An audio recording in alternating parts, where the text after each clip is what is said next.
नमस्कार, मैं हूं आपके साथ गौरव राजेंद्र। बुलेटिन की शुरुआत करते हैं। दुबई में 1 मई तक आयोजित हो रहे अरेबियन ट्रेवल मार्ट में लखनऊ के ऐतिहासिक स्थलों जैसे रूमी दरवाजा, बड़ा इमाम बाड़ा और घंटाघर सहित अन्य पर्यटन आकर्षणों को प्रस्तुत किया जाएगा। राज्य के प्रमुख ऐतिहासिक धरोहरों, प्राकृतिक स्थलों और सहित अन्य पर्यटन आकर्षणों को वैश्विक मंच पर प्रदर्शित करने के लिए पर्यटन विभाग ने बड़ी तैयारी की है। पर्यटन एवं संस्कृति मंत्री जयवीर सिंह ने बताया कि लखनऊ समेत राज्य के अन्य हिस्सों में स्थित समृद्ध विरासत, स्थापत्य कला के नमूने और सांस्कृतिक विविधता को इस अंतर्राष्ट्रीय मंच पर पेश करना विदेशी पर्यटकों को आकर्षित किया जाएगा। लखनऊ के पर्यटन आकर्षणों के साथ साथ बुलंद दरवाजा, फतेहपुर सीकरी आगरा, राष्ट्रीय चंबल अभ्यारण्य और बुद्धिस्ट सर्किट सहित अन्य स्थलों का प्रचार प्रसार किया जा रहा है। उन्होंने बताया कि हमारा उद्देश्य लखनऊ को विश्व पर्यटन मानचित्र पर प्रमुख डेस्टिनेशन के रूप में स्थापित करना है। रूमी दरवाजा और बड़ा इमाम बाड़ा जैसे धरोहर स्थल न केवल लखनऊ की शान है बल्कि इतिहास की अनमोल धरोहर भी है। जयवीर सिंह ने बताया कि राज्य सरकार का प्रयास है कि लखनऊ के अलावा अयोध्या, वाराणसी, मथुरा, वृंदावन और विंध्याचल जैसे प्रमुख धार्मिक एवं सांस्कृतिक प्राकृतिक स्थलों को भी वैश्विक मंच पर स्थापित किया जाए। पर्यटन विभाग विदेशी टूर ऑपरेटरों, ट्रैवल एजेंट्स और निवेशकों से सीधे संवाद कर राज्य में पर्यटन निवेश के नए रास्ते खोलने की दिशा में भी सक्रिय है।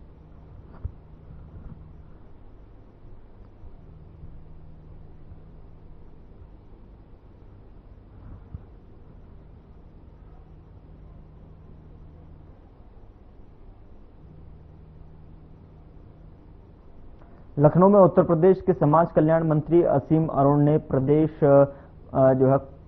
प्रेस कॉन्फ्रेंस की। उन्होंने क्या कुछ कहा, सुनिए आप।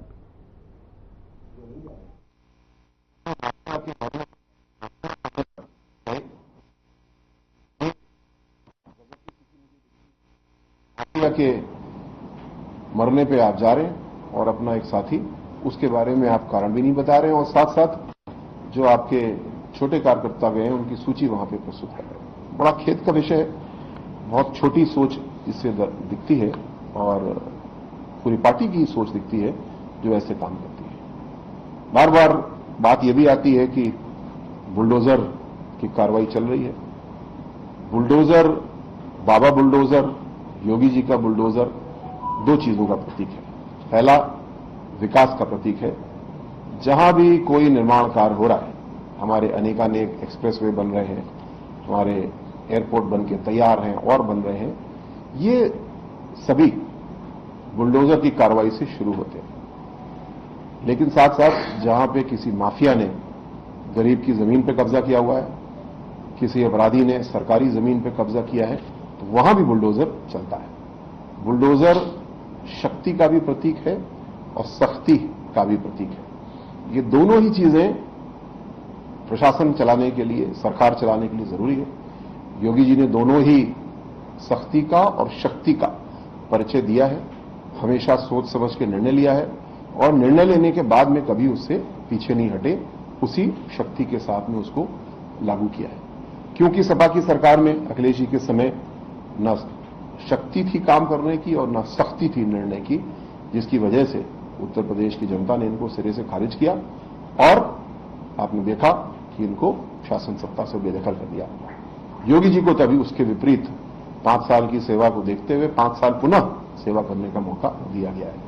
और जिस तरह परिश्रम हो रहा है, जिस तरह सबको साथ लेके चला जा रहा है, कहीं कोई 2-3 जातियों या धर्म को लेकर के चलने की हमारी न मंशा कभी थी न कभी होगी।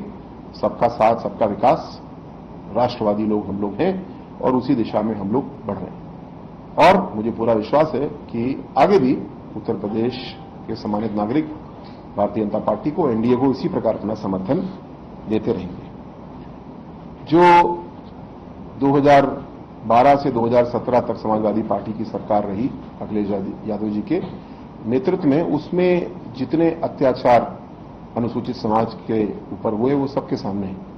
बाबा साहब के अपमान के लिए जो उन्होंने काम किया, जैसे आज वो बोल रहे थे किसी बात पे जय भीम, जब बाबा साहब के नाम के जो जिला है भीमनगर, कन्नौज का मेडिकल कॉलेज जो बाबा साहब के नाम पे है, उस पे आपने अपनी काली कलम चलाई मुख्यमंत्री की। मैं आपसे बार बार पूछता हूं, बार बार जानना चाहता हूं, या तो आप सफाई दे दीजिए कि आपने क्यों किया था, कोई तर्क होगा बताइए, और अगर कोई तर्क नहीं है तो उसकी माफी मांगिए। मैं देख रहा था कि भगवान बुद्ध की मूर्ति किसी ने उनको भेंट की। भगवान बुद्ध की माता जी महामाया जी, उनसे किसी को क्या बैर भाव हो सकता है, लेकिन अखिलेश जी को उनसे भी बैर भाव था, और उनके नाम पे जो जिला महामाया नगर था, अखिलेश जी ने मुख्यमंत्री की कलम का प्रयोग करते हुए, बल्कि कहूंगा दुरुपयोग करते हुए, उसको काट दिया। या तो आप तर्क बता दीजिए क्यों आपने किया, या उस बात की आप माफी मांगिए। इसके बिना आगे काम चलने वाला नहीं है। आप अनुसूचित समाज को, गरीबों को ठगने का जो प्रयास कर रहे हैं, वो बात ज्यादा पीछे की नहीं है। हम लोग की याददाश्त कमजोर नहीं है, हमको एक एक बात याद है। आपके शासनकाल में जो परिस्थितियां उत्तर प्रदेश में आपने उत्पन्न कर दी थी, दोबारा ऐसा कोई भी मौका हम लोग नहीं देने वाले हैं। जो शिक्षा की बात है, हमारे प्रयागराज के विश्वविद्यालय की पढ़ी हुई बेटी आज यूपीएससी को टॉप कर रही है। पुलिस के एक अधिकारी की बेटी है, सब इंस्पेक्टर की बेटी है। ये हम सब के लिए बड़ा गौरव की बात है। और यूं ही नहीं हुआ है, हमारे प्रयागराज यूनिवर्सिटी की रैंकिंग इतनी अच्छी हुई है। आज सुबह ही मैं लखनऊ विश्वविद्यालय में एक कार्यक्रम में था। लखनऊ विश्वविद्यालय की रैंकिंग भी NAC A++ हो चुकी है। जहां पे 11,000 10,000 बच्चे सपा के समय विश्वविद्यालय में पढ़ते थे, आज 22,000 बच्चे पढ़ते हैं। पहले उत्तर प्रदेश के बच्चे अन्य राज्यों में भागते थे पढ़ने के लिए, आज यूपी के बच्चे तो यूपी में पढ़ते ही हैं, और बाहर से आकर के बच्चे हमारे उत्तर प्रदेश में पढ़ रहे हैं। ऐसा शिक्षा में काम हुआ है। जो हमारे सरकारी स्कूल हैं, सबके सामने आज बात है। अभी देखिए एडमिशन सीजन अब शुरू हो रहा है। ऑपरेशन कायाकल्प के जरिए, नई टीचरों की भर्ती के जरिए हमने अपनी शिक्षा व्यवस्था को बहुत मजबूत किया। इतना मजबूत किया कि खुशी होती है कि मेरे पास भी आज सिफारिश आती है कि बच्चे को इस सरकारी स्कूल में भर्ती करा दो। समाज कल्याण विभाग के जो विद्यालय हैं, वहां के लिए सिफारिश आती है कि भर्ती करा दो। भर्ती तो बच्चे अपनी परीक्षा से होते हैं, लेकिन कोई सिफारिश करता है तो मन में खुशी होती है कि इसका मतलब जो काम हम लोग कर रहे हैं वो बेहतर है। जो परिषदीय विद्यालय हैं गांव-गांव में, अभी आप देखेंगे, पिछले साल भी आपने देखा, कितनी जगहों पे एडमिशन क्लोज का बोर्ड अब लगाना पड़ता है, क्योंकि बच्चे सरकारी विद्यालय में ज्यादा जा रहे हैं, प्राइवेट विद्यालय में कम जाना पसंद कर रहे हैं। ये बहुत बड़ा परिवर्तन है और इसको हम लोग आगे बढ़ाएंगे। शिक्षा से ज्यादा महत्वपूर्ण कोई चीज नहीं।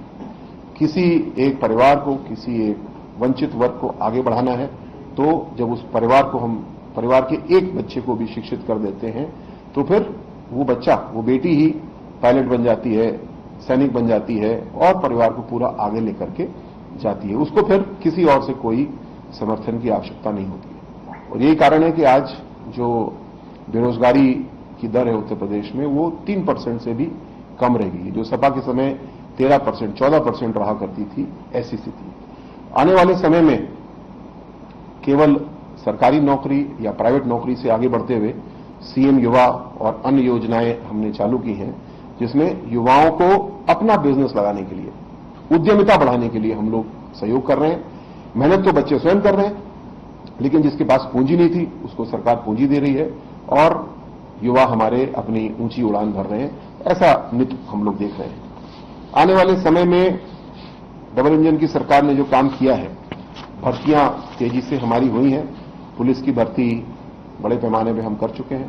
अभी 2 भर्तियां, एक 50,000 की, एक 30,000 की और आने वाली हैं। और इसके विपरीत याद करिए, समाजवादी पार्टी की सरकार में 2012 से 17 जो भ्रष्ट व्यवस्था लाने की कोशिश अखिलेश जी ने की, वो मुझे खुशी है कि न्यायालयों ने नहीं होने दिया, और इस पारदर्शी व्यवस्था को योगी जी ने लागू किया। भर्तियां पूरी पारदर्शी तरीके से हुई। और ये भी याद करिए कि समाजवादी पार्टी के समय एक पीसीएस की परीक्षा में, जिसमें 86 कैंडिडेट चुने गए थे, 56 कैंडिडेट एक ही जाति के थे। क्या ये इत्तेफाक हो सकता है या ये भेदभाव था? और उस समय को भी याद करिए जब यूपीपीएससी प्रयागराज में लगातार आंदोलन ही चलता था, यूपीपीएससी का कैंडिडेट घेराव करके ही रहते थे। और आज उत्तर प्रदेश लोक सेवा आयोग जो परीक्षा आती है, पीसीएस की परीक्षा साल भर में पूरी हो जाती है, कहीं कोई शिकायत नहीं। जो पीसीएस जे की परीक्षा आई वो तो 8.5 महीने के रिकॉर्ड टाइम में पूरी हुई। जहां अन्य राज्यों को 2 साल 3 साल लगता है, योगी जी ने ऐसी व्यवस्था दी है कि ये काम हम लोग अब 1 साल के अंदर या 8 महीने के अंदर भी हम लोग पूरा कर पाते हैं। जो छात्रवृत्ति अनुसूचित जाति जनजाति के बच्चों को मिलती थी, हम सबको याद है कि 2017 में अखिलेश यादव जी ने सोचा कि आखिरी वित्तीय वर्ष है, अब तो सरकार जा रही है उनकी, उन्होंने छात्रवृत्ति बच्चों की रोक दी और उसके अगले साल अगले वित्तीय वर्ष में योगी जी ने कहा कोई बात नहीं, मैं एक वित्तीय वर्ष में डबल बजट देने को तैयार हूं, लेकिन कोई भी बच्चा छूटना नहीं चाहिए। और सबको इस प्रकार हम लोग ने छात्रवृत्ति दी और किसी भी बच्चे को पीछे नहीं छूटने दिया। अंत में मैं स्वयं पुलिस में रहा हूं, यूपी पुलिस में रहा हूं। मुझको और सबको और आपको भी याद है कि 2012 से 17 की सरकार में, अखिलेश यादव जी की सरकार में किस प्रकार जाति देख करके पोस्टिंग दी जाती थी। ये रिकॉर्ड सबके सामने है। विशेषकर अनुसूचित जाति जनजाति का तो ऑर्डर है, शासनादेश है कि इस अनुपात में पोस्टिंग होनी चाहिए और उस ऑर्डर को फाड़ के फेंक दिया गया, कहीं भी उसको लागू नहीं किया गया। ऐसी भेदभावपूर्ण पार्टी, ऐसी भेदभावपूर्ण सरकार जो पहले एक ही जाति को लेकर के आगे चलती थी और दुरुपयोग करती थी, इसका जवाब उनको मिला। जब जवाब मिला उस दिन से याद आया कि अब जय भीम बोलना है, अब पीडीए बोलना है, लेकिन उत्तर प्रदेश की जनता किसी भी झांसे में आने वाली नहीं है। बातें पूरी तरीके से स्पष्ट हैं। मोदी जी के, योगी जी के नेतृत्व में हम लोग सबका साथ और सबका विकास के लिए काम करते हैं। कभी इस जाति से ज्यादा वोट मिल सकता है, कभी उधर से कम मिल सकता है, ये तो लोकतंत्र है, इसका हम सम्मान करते हैं। लेकिन परिश्रम हम हर गली में जाके करते हैं, विकास कार्य हम हर गांव में लेके जाते हैं और वोट मांगने भी हम हर गांव में जाते हैं। हम कभी नहीं बोलते कि हमको 3 जातियों से कुछ लाभ मिल जाए, हमारा उल्लू सीधा हो जाए और किसी तरीके से हमारी बात बन जाए। आज उत्तर प्रदेश की जनता बहुत होशियार है, किसी भी प्रकार ऐसे लोगों को दोबारा उल्लू सीधा करने का मौका नहीं देगी। योगी जी ने जो पुनः शक्ति भी दिखाई है और सख्ती भी दिखाई है, उसको उत्तर प्रदेश ने पसंद किया है। कानून व्यवस्था बुलंद हुई है, विकास तेज हुआ है और आने वाले समय में हम लोग बहुत तेजी से काम कर रहे हैं, जिससे कि जो भारत को तीसरी सबसे बड़ी अर्थव्यवस्था बनाने का उद्देश्य है, उसमें सबसे बड़ा योगदान उत्तर प्रदेश का होगा। इसके लिए हम सब मिलकर काम कर रहे हैं। किसी प्रकार की ऐसी अखिलेश जी की आलोचना, किसी अन्य पार्टी की आलोचना हम लोग को हतोत्साहित करने वाली नहीं है। बहुत बहुत धन्यवाद सभी साथियों का, आप आए इसके लिए बहुत बहुत आभार। Thank you.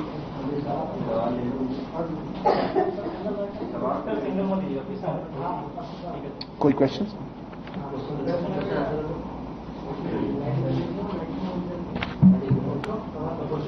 आज टिक टाक नहीं हो पाएगा क्योंकि मुझे जल्दी निकलना है। तो अखिलेश यादव ने मुद्रा लोन को लेकर भी सवाल उठाए कि सरकार ने 33 लाख करोड़ का लोन हमने दिया है, लोन देकर एक ही व्यक्ति को रोजगार मिलता, उत्तर प्रदेश में कोई रोजगार नहीं। जितनी भी हमारी स्वावलंबन की योजना है, स्टैंड अप इंडिया है, स्टार्टअप इंडिया है, मुद्रा है और प्रदेश सरकार की एक बहुत ही महत्वाकांक्षी योजना जिसका मैंने बताया सीएम युवा, ये सभी योजना इस तरीके से काम कर रही हैं कि एक उदाहरण देता हूं। मैं कन्नौज से विधायक हूं।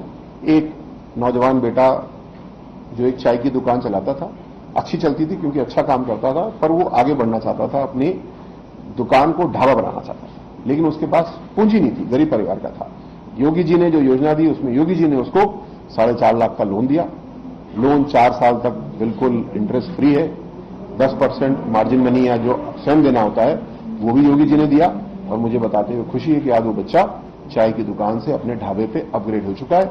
जो 6,000 रुपए कमाता था आज वो 16,000 से 20,000 रुपए महीने कमा रहा है। ऐसी योजनाओं से हम लोग काम कर रहे हैं। और जो आंकड़े की अगर बात करें तो 2.9% बेरोजगारी की दर पे उत्तर प्रदेश आज है, जबकि सपा की सरकार के समय 13%, 14% के आसपास बेरोजगारी की दर रहती थी। मैं आपके माध्यम से उत्तर प्रदेश के युवाओं से और भी कहूंगा, आज हमारी यूपी की सबसे बड़ी ताकत है हमारी जनशक्ति, हमारी युवा जनशक्ति, जिसको कि कौशल विकास मिशन के तहत हाथ में हुनर दिया गया है। तभी आज उद्योग भारत में आना चाहते हैं, यूपी में आना चाहते हैं, क्योंकि यूपी में बड़े आसानी से अच्छा श्रमिक, अच्छे से अच्छा टेक्नीशियन, अच्छे से अच्छा मैनेजर मिल जाता है। और हमारी ये कुशल युवा यूपी के बाहर भी जाके काम कर रहे हैं, देश के बाहर भी जाके काम कर रहे हैं। आपने देखा इजराइल में हमने बड़ी संख्या में अपने साथी भेजे, जर्मनी में बड़ी संख्या में जापान में हमारे साथी गए हैं और वो काम कर रहे हैं। हम आज तक की सबसे कम अनएम्प्लॉयमेंट रेट पे इस समय चल रहे हैं। सर, एक आरोप और अखिलेश यादव ने लगाया है कि रामविलास सुमन के ऊपर जो हमला हुआ है, सरकार कहती है 0 टॉलरेंस की नीति है, अपराधी जेल में। तो हमला करने वाले कौन से डिफेंस करता है क्यों नहीं, क्योंकि हत्या की हुई 151 की कार्रवाई करके छोड़ी। जो रामविलास सुमन जी ने लोकसभा में बातें कही, रामविलास सुमन जी बड़े अनुभवी नेता हैं। मेरे ख्याल से उनकी 70-75 साल की उम्र होगी। 25 साल की आयु पे वो सांसद बन गए थे। इसी प्रकार इंद्रजीत सरोज जी बड़े अनुभवी नेता हैं। दोनों नेता लगातार कुछ न कुछ ऐसी बातें कह रहे हैं जो चुभने वाली हैं, पीड़ा देने वाली हैं। पुनः ये लोग ऐसे नहीं है जो गलती से कुछ इनकी जबान फिसल जाए बोले। जब इनको निर्देश होगा तभी ऐसी बातें बोलेंगे। और ये बातें इसीलिए ये सोच के बोली जा रही हैं कि दूध में नींबू निचोड़ने का काम करो और राजनीतिक पनीर बन जाएगी, हम उसका फायदा उठाएंगे। लेकिन ऐसा होने वाला नहीं है। आज पूरा भारत, खासकर उत्तर प्रदेश, सबका साथ सबका विकास की नीति पे काम कर रहा है। आप हमारे योजनाओं की आलोचना कर सकते हैं, लेकिन आप हमारी आस्थाओं के साथ खिलवाड़ नहीं कर सकते हैं। मेरा अनुरोध है कि ऐसा ना करें। और रही बात कानून व्यवस्था की या उनके ऊपर कोई हमला हुआ या कोई बात हुई, तो कानून सबके लिए बराबर है। जिसने भी कानून को हाथ में लिया है उसके खिलाफ कानूनी कार्रवाई होगी, सख्ती के साथ में होगी। धन्यवाद। Thank you.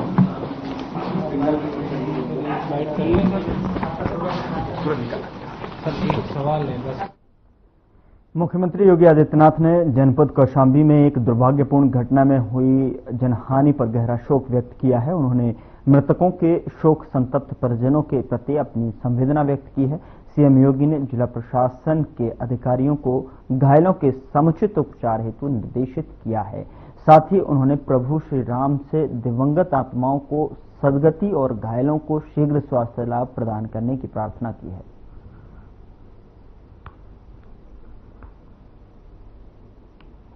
कौशाम्बी घटना पर सीएम योगी ने ट्वीट कर गहरा शोक व्यक्त किया है, जिसमें उन्होंने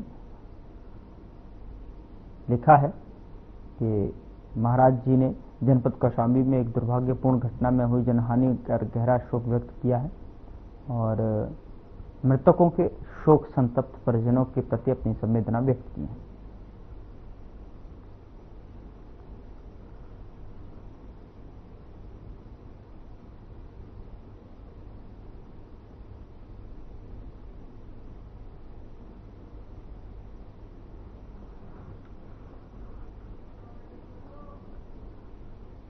मुख्यमंत्री योगी आदित्यनाथ ने जलालाबाद शाहजहांपुर में गंगा एक्सप्रेसवे के निर्माण कार्यों का निरीक्षण किया और साथ ही उन्होंने संबंधित अधिकारियों को समस्त कार्यों को गुणवत्तापूर्ण और समयबद्ध ढंग से पूर्ण करने के लेकर निर्देश दिए।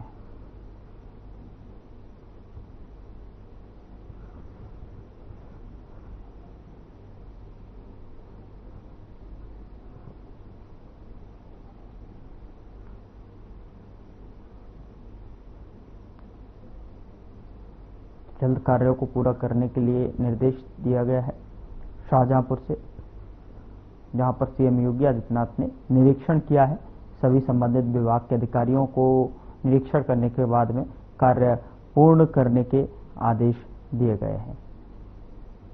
तो गंगा एक्सप्रेसवे, जहां पर सीएम योगी आदित्यनाथ ने निरीक्षण किया और जल्द ही कार्य पूर्ण कराने की दिशा में निर्देश दिए।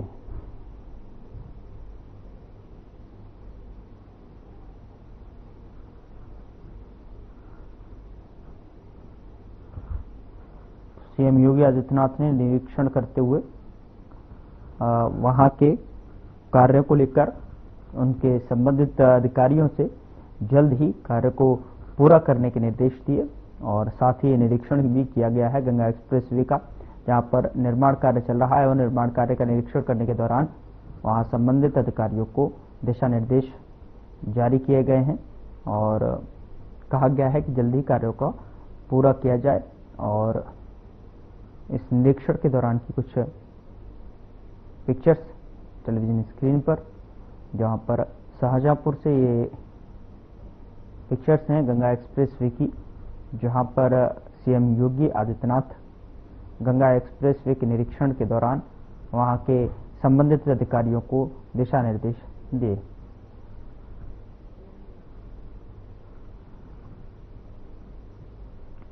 बुलेटिन में मेरे साथ इतना ही, पर अब वक्त हो चला है डॉक्टर राकेश गुप्ता के साथ हमारे खास कार्यक्रम प्लस माइनस का।